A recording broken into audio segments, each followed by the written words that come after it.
Bonjour, je suis Stéphane Renard et je vous propose aujourd'hui une étude pour un tableau intitulé Le Lever, réalisé par Balthus, que je propose à la vente.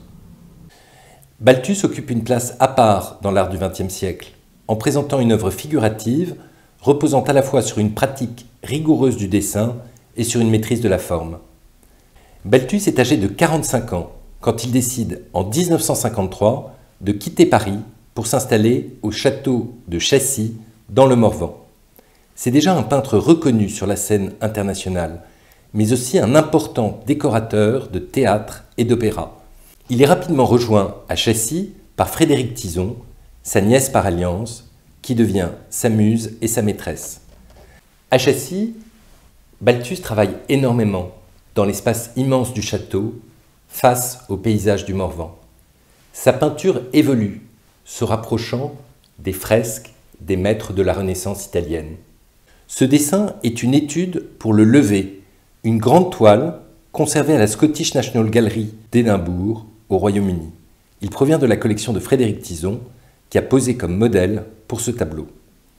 Dans ce dessin, Balthus présente son sujet favori, le corps nu d'une adolescente qui s'offre à ses crayons.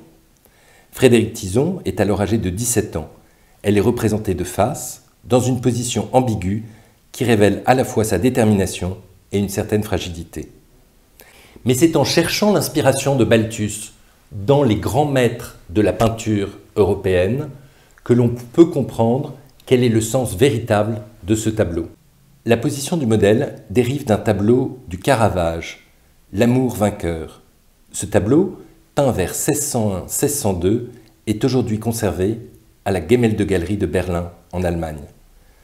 La première question que l'on peut se poser est en lien avec le titre même de ce tableau. On pourrait effectivement y voir une référence à l'amour de Balthus pour son modèle.